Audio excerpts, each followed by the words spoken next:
আলাইকুম আপনাদের সবাইকে ক্রিয়েটিভ ডিজাইনে স্বাগতম। আজকে আমি দেখাবো কিভাবে আপনি আমাদের ওয়েবসাইটটির জেনারেল সেটিং কাস্টমাইজ করবেন। আমাদের এই ওয়েবসাইটটি 100% ডায়নামিক, তাই সকল কিছু খুব সহজেই কাস্টমাইজ করতে পারবেন। কাস্টমাইজ করতে হলে সর্বপ্রথম আমাদের ওয়েবসাইটের অ্যাডমিন প্যানেলে লগইন করতে হবে।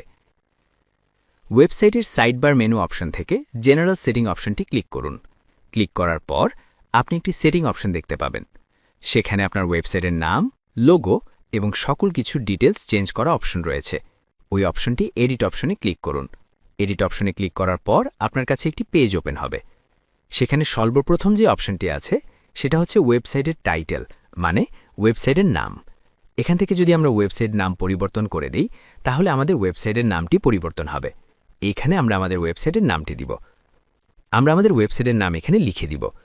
ফেসবুক পেজ ইউজার নেমের জায়গায় আমরা আমাদের পেজের ইউজার নেম এখানে বসিয়ে দিব।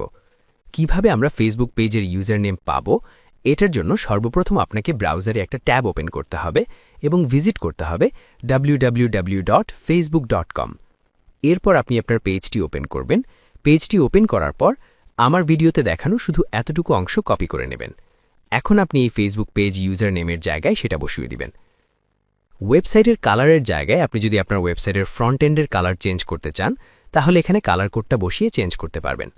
প্রাইমারি কালার হচ্ছে ওয়েবসাইটের যে মেইন কালারটা, এখানে যেটা আছে সেটা হচ্ছে এইটা।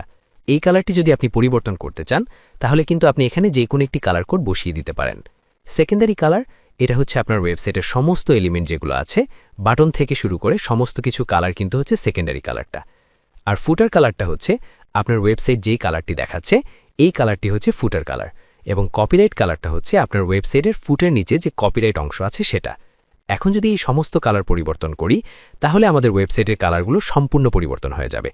এইভাবেই আমরা আমাদের ওয়েবসাইটের কালারগুলো চেঞ্জ করতে পারবো। এখন আমরা যদি আমাদের ওয়েবসাইটের লোগো পরিবর্তন করতে চাই তাহলে প্রথমে যে লোগো অপশনটি দেখতে পাচ্ছি এটা হচ্ছে ওয়েবসাইটের হোয়াইট লোগো, অর্থাৎ যেখানে ব্ল্যাক কালারের কোনো ব্যাকগ্রাউন্ড থাকে। সো এখানে যে টেক্সট আকার হোয়াইট যে লোগোটা থাকবে সেটাই হচ্ছে হোয়াইট কালার লোগো। এটা মূলত ফুটারে থাকবে এবং ওয়েবসাইটের অ্যাডমিনের হেডারে থাকবে। এখানে আমি আমার কাছে থাকা যে হোয়াইট লোগোটি আছে সেই লোগোটি এখানে আপলোড করে দিব। এরপর হচ্ছে ওয়েবসাইটে ব্ল্যাক লোগো। এই ব্ল্যাক লোগো ওয়েবসাইটের হেডারে যে লোগোটি দেখা যাচ্ছে এটাই হচ্ছে ব্ল্যাক লোগো।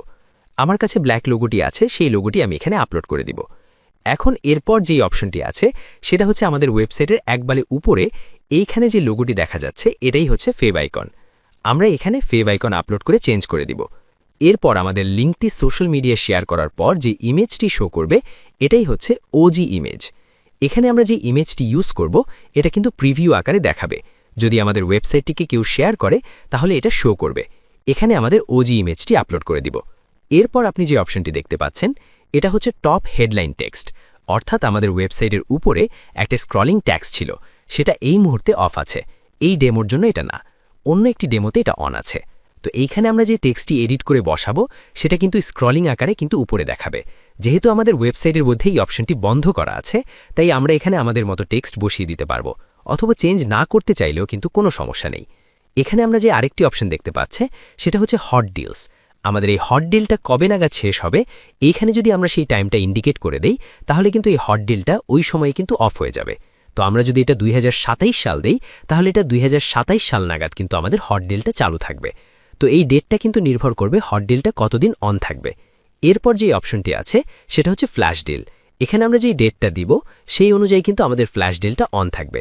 এখানে আমরা যেই ডেটটা দিব সেই অনুযায়ী ফ্ল্যাশ ডিলটা চালু থাকবে।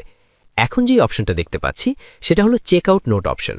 আমাদের ওয়েবসাইটে যখন কোনো কাস্টমার চেক আউট করবে তখন যেই চেক আউট ইনফরমেশন মেসেজ পাবে সেটাই হচ্ছে চেক আউট নোট। এখান থেকে আমরা যে লেখাটা লিখে দিব ওইটা কিন্তু এখানে দেখাবে। পরবর্তী যে অপশনটি রয়েছে সেটা হচ্ছে অর্ডার পলিসি, অর্থাৎ কাস্টমার অর্ডার করার সময় যে অর্ডার পলিসি দেখতে পাবে এটাই হচ্ছে সেটা। এখন যদি আমরা এটা লিখে সেভ করে দেই তাহলে আমাদের অর্ডার পলিসিটা চেঞ্জ হয়ে যাবে। এখন যদি আমি ওয়েবসাইটে ভিজিট করি তাহলে আমাদের ওয়েবসাইটের ডিজাইন, লোগো, কালার এগুলো কিন্তু পরিবর্তন হয়ে গিয়েছে। মূলত এইভাবেই আমরা আমাদের ওয়েবসাইটে সকল কিছু কাস্টমাইজ করতে পারবো। আজকে এই পর্যন্ত, ধন্যবাদ, আসসালামু আলাইকুম।